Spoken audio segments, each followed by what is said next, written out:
Program begins now. There's people already calling. Is that correct, Chad? 821-WTVN, toll-free 800-610-WTVN. Why would anybody be calling right now? We've just started. Maybe there's something they want to talk about that happened during the week here in Columbus, around central Ohio. Could be an item from across this great state, from the Atlantic to the Pacific, or something that even occurred around the world or even into outer space. Maybe that's what they want to talk about. What do you want? Hey, how you doing today? What do you want? This is Scott Rupert, independent candidate for Ohio's U.S. Senate. It's the only person running for Senate in the state of Ohio that's worth a vote. How are you, Scott? I'm doing good. How are you? It's amazing. I just randomly pick up the phone, which I never do. Usually that's Chad's job. And who in the hell is it? It's scottrupert.com. Wow. Hey, man, so what do you want, Scott? Actually, I have no idea. What you guys are talking about today. Neither do we. We just started. That's why I'm like, who the hell's calling right now? I'm riding home from Ohio Bike Week, where I've been campaigning for the last week, and I thought I'd call you guys and see if I could give you an update on how things are going. No, I'm sorry, you can't. Let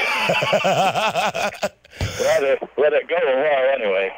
By the way, folks, if you're not aware of Scott's the only guy worth voting for is running for U.S. Senate because he's not a Democrat and he's not a Republican. He's actually running as an independent, and he will be on the ballot as of a couple of weeks ago. What kind of feedback were you getting from the biker folks you were talking to?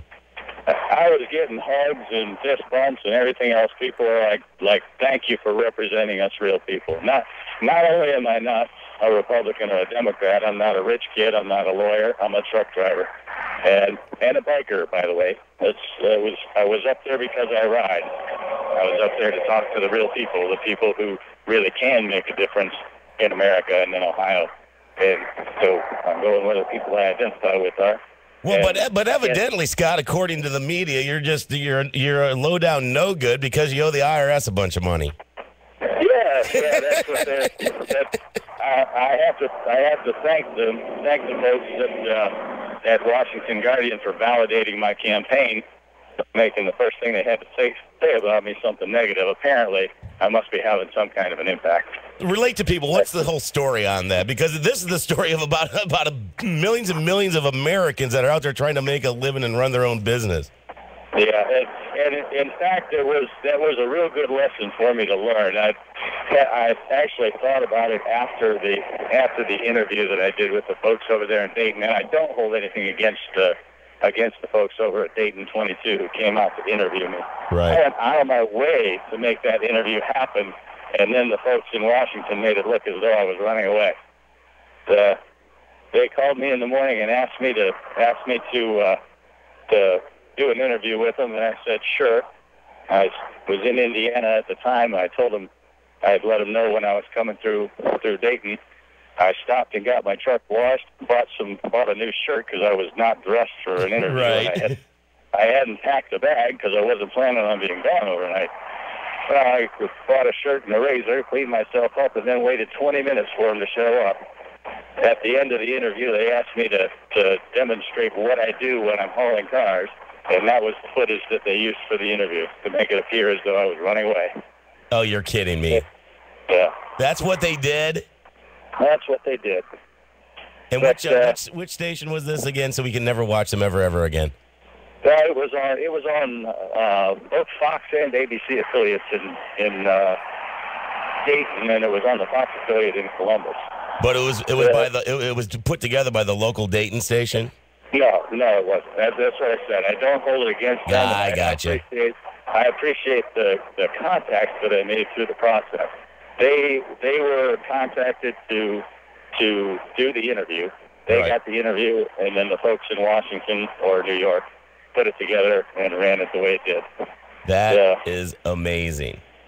But the gentleman that they spoke with, Jim Hopkins, had called me, Hopkins, Popkin, had called me and asked me how I thought the tax liens that the IRS had put on my property would affect my campaign. And I said, it's not going to affect it at all because half of the small businessmen in America can relate to what I'm going through. I don't have a problem because I tried to avoid paying taxes or anything like that. I had the problem because in 2007 and 2008, a couple of poorly timed catastrophic events took the money that should have gone to the IRS to fix my truck and pay for some of my wife's medical bills. Well, you were in a rock in the hard place right there, and you did what I think anybody would have to do in that situation. Right. Given a choice between fixing a truck that pays my bills and giving money to the IRS, who's blowing my money. Right. I chose to pay my bills, and then, to top it off, when we finally began to get back on track and we tried to make a payment arrangement I filed the taxes, I just couldn't pay. Right. And when we tried to set up a payment arrangement, they said I owed too much money and we'd have to sell something. And I said, not a chance. I said, I'm not selling my properties to pay my taxes. We can work out a payment arrangement and we'll take as long as it takes to do that. Now, it's been 3 years. There's liens against my properties. I can't borrow money for anything because of that. I don't have any credit to speak of. And now the solution, guess what, is a payment plan. Yeah. Unbelievable. Of course, now the original taxes over the period we're talking about was about $42,000. Now the news story is I owe $62,000 because $20,000 of that is interest and penalty.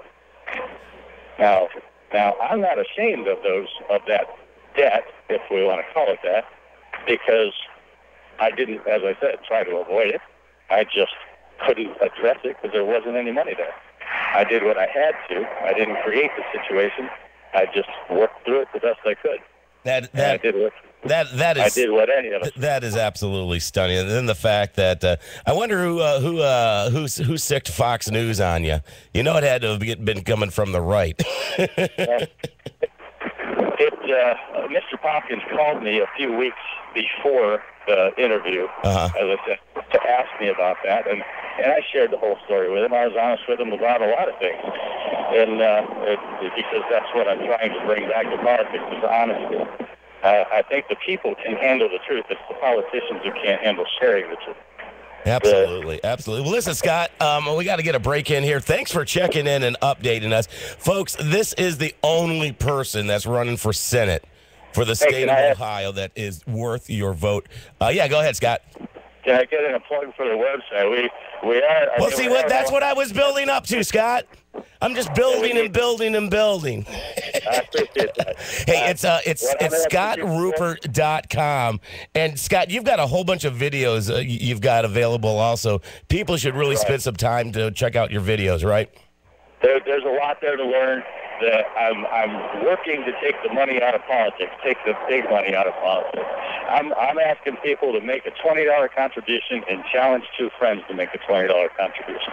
Because we can raise, if 1% of the people I need to vote for me in November will donate $20, we'll have enough money to win an election. The message sells itself. We just need to be able to get it out. Thank you, Scott. Do appreciate it. ScottRupert.com, independent, running for Senate for the state of Ohio. His name will be on the ballot. He won't be listed, though, as a Democrat or a Republican. We'll be right back. 821 WTVN, toll free 800-610 WTVN.